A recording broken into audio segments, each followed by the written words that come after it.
அனைவருக்கும் வணக்கம். நான் உங்கள் மோசஸ் உடையல் ஜோதிடர் வாஸ்து கன்சல்டன்ட் சென்னையிலிருந்து. ஸோ இப்போ இன்றைக்கி பார்த்தீங்கன்னு வச்சுக்கோங்க, இந்த மாதம் வந்து இந்த டிசம்பர் மாத பலன்கள் எப்படி இருக்குன்னு நம்ம பார்க்க போகிறோம். ஏன்னா டிசம்பர் மாதம் என்ன கிரக நிகழ்வுகள்லாம் பார்த்தீங்கன்னு வச்சுக்கிங்கன்னா, இந்த மாத தொடக்கத்திலே பார்த்தீங்கன்னா நம்ம அந்த கார்த்திகை தீபம் என்ற திருவிழாவோட தான் நம்ம இந்த மாதத்தையே தொடங்குறோம். ஏன்னா 2ஆம் தேதி பார்த்தீங்கன்னா அந்த கார்த்திகை தீபத்தை வந்து நம்ம கொண்டாட இருக்கோம்.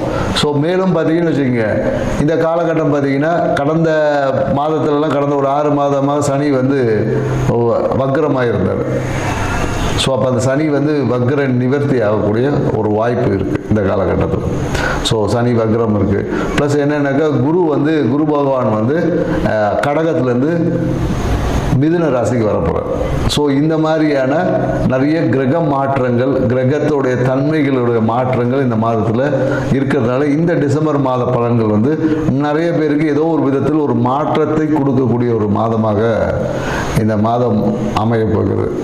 ஸோ அதுதான் வந்து என்னென்னாக்கா அதுதான் இந்த மாதத்துடைய ஒரு நிறைய சிறப்பு அம்சங்கள். அதுக்கப்புறம் பார்த்தீங்கன்னா மார்கழி மாதம் பார்த்தீங்கன்னா நிறைய விரதங்கள்லாம் இருப்பாங்க. குறிப்பாக என்னென்னாக்கா மார்கழி மாதம் யாரெல்லாம் விரதம் இருக்கணும், ஏன்னா முன்னாடி பார்த்தீங்கன்னு வச்சுக்கோங்க, மார்கழி மாதத்தில் நிறைய பேர் இந்த பூசணி பூ வச்சுருப்பாங்க. ஏன்னா திருமணம் ஆகாத பெண்கள் வந்து காலையில் விடிய காலையில் அந்த பூசணி பூவை வந்து வாசலில் வச்சு கோலம் போடுவாங்க. அப்போ அந்த திருமணம் வந்து அந்த நிகழ்வு என்பது நடக்கும். ஸோ அதுவே ஒரு பரிகாரமாக இருந்தது. ஏன்னா மார்கழி மாதம் என்னென்னாக்கா ஆண்டாள் வந்து அந்த திருப்பாவையை பாடி பெருமாளுடைய அருளை பெறதுக்கு திருப்பாவை பாடுவாங்க. அப்போ என்னன்னாக்கா தன் கணவரை அடைவதற்காக அந்த ஒரு நிகழ்வை வந்து செஞ்சு, அப்போ என்னன்னாக்கா இந்த டிசம்பர் மாதத்தில் நாம் அந்த மார்கழியில் இந்த நிகழ்வை நாம் செய்யும் போது முன்னாடி நிறைய பேர் இப்போ பூசணிக்காயை காணோம், பூசணி பூவையும் காணும்.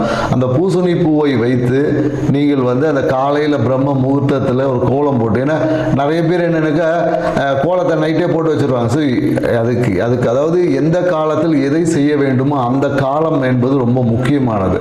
இப்போ நம்ம என்னக்கா நைட்டு விடிய காலையில் எழுந்திரி சோம்பேறித்தனம் போட்டு நைட்டு தூங்கும் போதே கோலத்தை போடுறோம். அது வந்து பலன் தராது.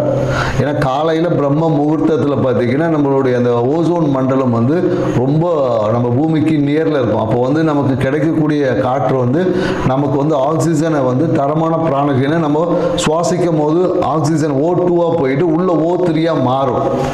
புரியுதுங்களா? இந்த ஒரு நிகழ்வு நடக்கும். அப்போ இந்த O3 வந்து அதிகமாக அந்த காலகட்டத்தில் நமக்கு கிடைக்கும் அப்படின்ற ஒரு அறிவியல் தன்மையும் இதில் இருக்குது. அதனால தான் மார்கழி மாதம் நிறைய சிறப்புகளோடு.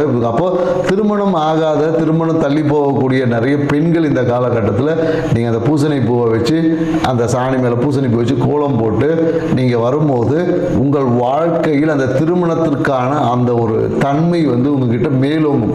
அப்போது நீங்கள் எதிர்பார்த்த அந்த ஒரு வரன், கணவன், வாழ்க்கை துணை என்பது சிறப்பான ஒரு வாழ்க்கை துணை அமையும் என்பதில் இதுக்குள்ள ஒரு ஆன்மீகம் இருக்கு, அறிவியல் சார்ந்த தன்மைகளும் இருக்கு என்ற நுட்பத்தை புரிந்து, ஏன்னா எந்தெந்த காலகட்டத்தில் ஒரு விஷயத்தை செய்ய சொல்லியிருக்கோம் அந்த காலகட்டத்தில் நாம் செய்வது தான் சிறப்பான தன்மை. ஏன்னா இன்னைக்கு நாம அட்வான்ஸ் வேர்ல்டு இருக்கும். ஏன்னா இப்போ இருக்கிறதே வந்து பார்த்திங்கன்னா ஒரு என்ன சொல்வது, ஒரு கார்ப்பரேட் வேர்ல்டு, ஒரு சிஸ்டமேட்டிக் வேர்ல்டு. எல்லாமே நம்ம வந்து இயற்கையை விட்டு செயற்கையான தன்மைக்குள்ளே தான் ஆய்வுகள் நிறைய போயிட்டு இருக்கு. அப்போ இயற்கை தன்மையில் இருக்கக்கூடிய ரகசியங்களை உணர்ந்தால் மட்டும்தான் நம்மளால் அந்த இறைத்தன்மையோட ஆன்மீகத்தில் சிறப்பாக பயணிக்க முடியும் என்ற தகவலோட இந்த டிசம்பர் மாதம் கிரக நகர்வுக்கு ஏற்ற மாதிரி, கிரக தன்மைக்கு ஏற்ற மாதிரி ஒவ்வொருத்தருக்கு எப்படி பலன் இருக்குன்றத டீட்டெயிலாக பார்க்கலாம். வாங்க வீடியோ கொடுக்கலாம்.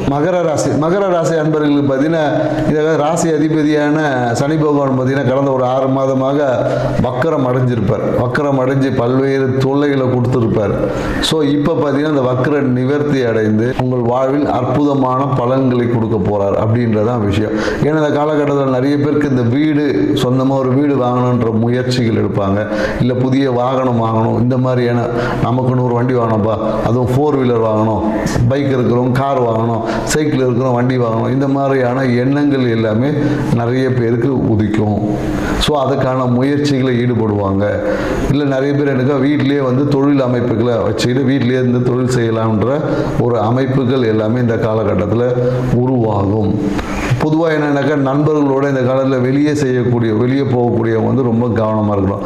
ஏன்னா போகக்கூடிய இடத்துல ஏதாவது வந்து டிராஃபிக்கை தாண்டி போகிறேன்னு சொல்லிட்டு ஒரு பெனால்ட்டி கட்டுறது, இந்த மாதிரியான விஷயங்களுக்கு. ஏன்னா இந்த மோஸ்ட்லி இந்த மகர ராசிக்காரங்க அவங்களுக்கு என்னென்னாக்கா இவங்களுக்கும் அவங்க ஆஃபீஸில் இருக்கக்கூடிய அந்த தலைமை பொறுப்பில் இருக்கிறவங்களுக்கும் எப்போதும் அந்த அளவுக்கு செட் ஆகலை. ஏதாவது ஒரு விஷயத்தில் இவங்களுக்கு வரக்கூடிய நன்மைகளே யாராவது ஒருத்தன் தட்டி பறிச்சுட்டு போயிடுவான். இவங்களுக்கு ஒரு எல்லாத்தையும் கிடைக்கிற மாதிரி இருக்கும், கடைசி காலத்தில் இல்லை அப்புறம் பார்த்துக்கலாம் அப்படின்ற மாதிரி. ப்ரொமோஷன் கிடைக்கிற மாதிரி இருக்கும், எல்லாமே அந்த குவாலிஃபிகேஷன் அப்படின்ற மாதிரி அந்த குவாலிஃபைடு பர்சனாலிட்டியாக இருப்பாங்க. அந்த கடைசி காலம் கிடைக்கும் போது ஏதோ ஒரு சின்ன ஒரு தடை தாமதங்கள் இந்த காலகட்டத்தில் ஏற்படும்.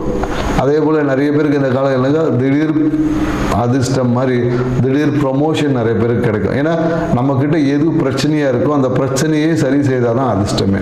இங்கே பிரச்சனை ஒரு இடத்துல, அதிர்ஷ்டம் வேறு இடத்துலலாம் கிடையாது. பிரச்சனைகளை எப்போ நம்ம சரி செய்கிறோமோ அப்பொழுது அது அதிர்ஷ்டமாக மாறும். ஏன்னா இப்போ வேலைனாவே பிரச்சனை, அப்போ பிஸ்னஸ் செய்கிறவனுக்கு பிரச்சனையே இல்லைன்னா பிஸ்னஸ் இல்லைன்னு அர்த்தம். ஸோ அதனால் நாம் பெரும்பாலும் என்னென்னாக்கா பிரச்சனையை கண்டு நாம் பிரச்சனையே வரக்கூடாது, அப்புறம் பிரச்சனையே வராமல் எப்படி இருக்க முடியும்? ஒரு பிரச்சனையை சால்வ் பண்ணால் தானே ஒரு லாபம். எக்ஸாமே வைக்கலைன்னா எப்படி நீங்கள் பாஸ் ஆவீங்கன்னு சொல்லுவாங்க. அப்போ பரீட்சை என்பது வைப்பதற்கு என்னென்னாக்கா உங்களோட அடுத்த படிநிலைக்கு பயணிக்கிறதுக்கான ஒரு தேர்வு தான் பரீட்சை. புரியுதுங்களா? அதை நீங்கள் பாஸ் ஆகணும், அதை கடந்து போகணும். நம்ம கடக்க முடியாமல் இருக்கிறதுக்கு தான் இங்கே பிரச்சனைகளை அனுபவிச்சுட்டு எனக்கு அது வந்துச்சு இது வந்துச்சு சொல்லும். ஸோ பிரச்சனைகள் என்பது உங்களை அடுத்த ஒரு நிலைக்கு பயணிக்கிறதுக்கு தள்ளக்கூடிய ஒரு ஈவெண்ட்டு நினச்சிட்டு ஸோ அந்த பிரச்சனைகளை சமாளிக்கக்கூடிய ஆற்றலை தான் நம்மளோட இறைத்தன்மை கிட்டேருந்து அதுக்கு தான் நம்ம சாமி கும்பிட்றோம். ஆன்மீகம் நமக்கு தேவை, குலதெய்வ வழிபாடு, இஷ்டதெய்வ வழிபாடு, குரு உபதேசம் எல்லாரும் நமக்கு பெறதுக்கு எதுக்குன்னா நம்மளோட பிரச்சனைக்கே பிரச்சனை கொடுக்கறது, இல்லை பிரச்சனையை சமாளிப்பு ஜெயிக்கிறதுக்கு தான். ஸோ இந்த உணர்வை மகர ராசிக்காரர்கள் எப்போதும் வச்சு, ஏன்னா இவங்க ஒரு சின்ன ஒரு பிரச்சனை வந்தாவே உடனே பேட்டரி டவுன் ஆகிடும், செல்ஃப் கான்ஃபிடன்ஸ் டோட்டல் அவுட். ஒரு சின்ன பிரச்சனையை உங்களால் சமாளிக்க முடியாமல் அந்த பிரச்சனையை பெரும் பிரச்சனையாக்கிடுவாங்க. அதுதான் இவங்களுக்கு இருக்கக்கூடிய ஒரு மைனஸ் பாயிண்ட். என்னென்னாக்கா சின்ன பிரச்சனை இவங்கள நோண்டி பெருசாக்கிடுவாங்க, இல்லை மனதளவில் தன்னம்பிக்கை குறைஞ்சிரும். ஸோ இந்த மாதிரி அப்புறமா எல்லாம் முடிஞ்சு போனதுக்கப்புறம் தன்னம்பிக்கை வந்தால் என்ன, வரலன்னா என்ன, சரிங்களா? அந்த நேரத்தில் நம்ம எடுக்கக்கூடிய முடிவுகள் தான் நிறைய விஷயங்களுக்கு காரணமாக இருக்குது. இந்த காலகட்டத்தில் மகர ராசிக்காரன் குறிப்பாக என்னென்னாக்கா வாகனத்தில் பயணிக்கும் போது ரொம்ப கவனமாக இருக்கணும். இந்த மாதம் ரொம்ப எச்சரிக்கையுடன் பயணிக்கணும். ஏன்னா இவங்களுக்கு தான் பார்த்தீங்கன்னா வாகனங்கள் போகும்போது எங்கேயாவது ஒரு ஸ்லிப்பாகி கீழே விழுறது, குறிப்பாக ஹெட்லைட் உடையும், இந்த மாதிரியான பிரச்சனைகளுக்கு இல்லை சிறிய விபத்துகளை சந்திக்கக்கூடிய ஒரு காலகட்டமாக இருக்குது. அதனால் வாகனத்தில் பயணிக்கும் போது கண்டிப்பாக ரொம்ப கவனத்துடன் பயணிக்கணும். ஏன்னா இந்த காலகட்டத்தில் பார்த்தீங்கன்னா நிறைய பேர் வீட்டில் பார்த்தீங்கன்னா அந்த பாத்ரூமில் விரிசல் விடும், இல்லை பாத்ரூமில் இருக்க பொருட்கள் ஏதாவது உடையும். பாத்ரூமில் கண்ணாடி வச்சுருந்தாங்கன்னா அது போய் டம்முன்னு உடையும், கை தட்டி விழுது, நிறைய பக்கெட் உடையிறது, இந்த மாதிரி எல்லா விஷயமும் பாத்ரூம்லேயே பார்த்தீங்கன்னா சில பேருக்கு செவுறு இடிஞ்சு விழுறது, பார்த்தீங்கன்னா தண்ணி ஓதை டம்முன்னு விழும் செவுறு. ஸோ இந்த மாதிரியான விஷயம் விழுறது எல்லாமே பார்த்தீங்கன்னா மகர ராசிக்காரங்க வீட்டில் தான் அதிகமாக இருக்கும்.